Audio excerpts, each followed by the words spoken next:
dulu kan Mbah Hasyim Asy'ari tidak mempermasalahkan nasab Ba'alawi. Kenapa sekarang kita mempermasalahkan? Apakah misalnya Imaduddin Utsman itu lebih baik, lebih pintar daripada Syekh Hasyim Asy'ari? Mbah Khalil tidak mempermasalahkan apakah Imaduddin Utsman itu lebih baik dan lebih pintar daripada Mbah Khalil Bangkalan. Ibnu Hajar telah menyebutkan susunan daripada silsilah Ba'alawi. Apakah Imaduddin Utsman itu lebih pintar daripada Ibnu Hajar?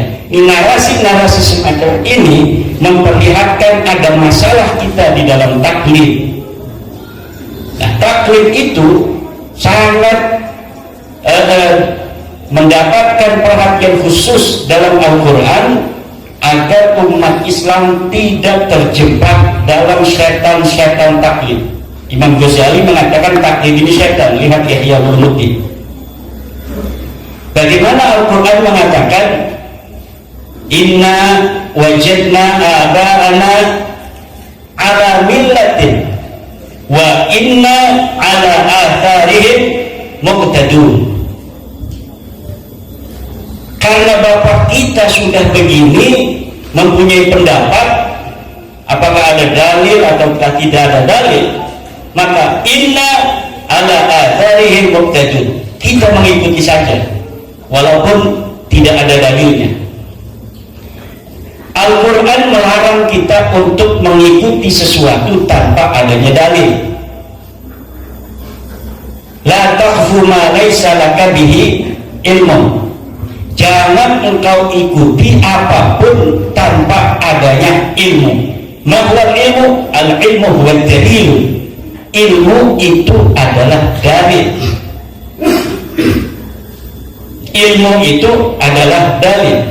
Fas'alu ahla dzikri in kuntum la ta'lamun. Itu bukan perintah Allah untuk bertaklid, tapi perintah Allah untuk bertanya tentang dalil. Fas'alu ahla dzikri, maka tanyalah para ulama, in kuntum la ta'lamun, kalau engkau tidak tahu. Tanya apa? Tanya dalilnya, bukan tanya akan kesimpulannya. Imam Ghazali di dalam Al-Mustasfa misalnya, ayat ini fas'alu ahla dzikri in kuntum la ta'lamun adalah bertanya tentang riwayat. Bertanya tentang riwayat, bukan bertanya tentang pendapat.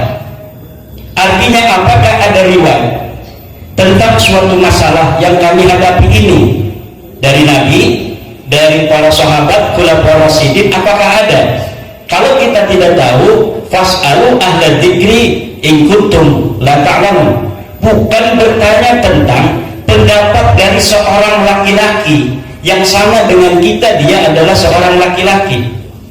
Tidak bertanya kepadanya tentang pikirannya, tetapi bertanya tentang riwayat. Kenapa kita tidak bertanya tentang pikiran orang? Karena pikiran orang itu sama dengan pikiran kita.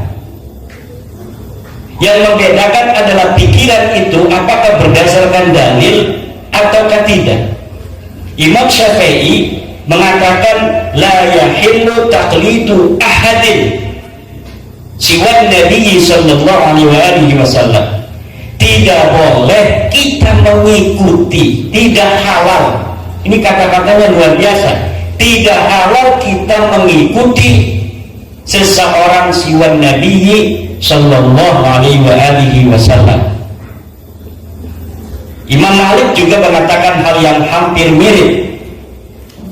Kullu ahadin yukhadu qawluhu wa yuraddu ila sahib hadzal qabri. Setiap orang ucapannya boleh diterima dan boleh ditolak kecuali sahib hadzal qabri ayat Nabi Muhammadin sallallahu alaihi wasallam. Inilah masalah kita. Menurut saya, kenapa ulama-ulama Indonesia tidak naik-naik level? Ini kita tidak bicara tentang awam. Kita sudah tahu taklid hukumnya bagi orang awam. orang awam bukan hanya boleh, tetapi bahkan dia wajib untuk bertaklid. Yang kita bicarakan hari ini adalah ulama. Dia yang sudah bisa baca kitab kuning, dia yang sudah mengerti ilmu usul fikih, dia sudah mengerti ilmu ma'ani, dia sudah mengerti ilmu bayan, tetapi dalam pendapat seperti orang awam.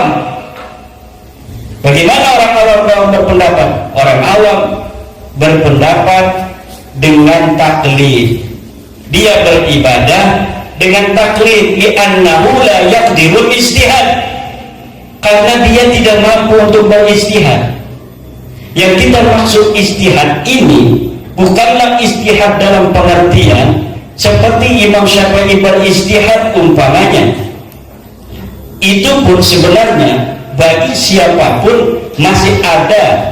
Bagaimana diskursus al-istihadu mutlaqun amla, apakah istihad itu tertutup atau tidak? Istihad itu selamanya tidak tertutup. Kenapa? Karena an-nawazil la tatahaddad. Nawazil itu peristiwa-peristiwa tidak terbatas, sementara an-nususu yatahaddad. Nusus itu, nas-nas itu terbatas. Ketika nas-nas, teks-teks Al-Quran atau Al-Hadis tidak bisa untuk menjadi jawaban daripada perkembangan zaman, peristiwa-peristiwa baru yang muncul, lalu dengan apa kita harus merespon peristiwa-peristiwa baru itu apabila istihad itu telah tertutup?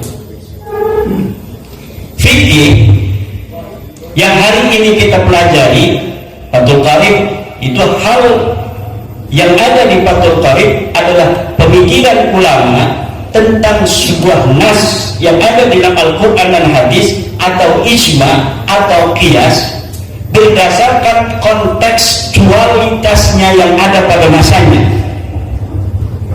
Tentunya dalam setiap masa akan ada hal-hal baru yang apabila kita cari penyelesaiannya dari Fathul Qarib tidak akan kita jumpai. Begitu pula dalam Fathul Mu'in, walaupun baru 100 tahun lebih.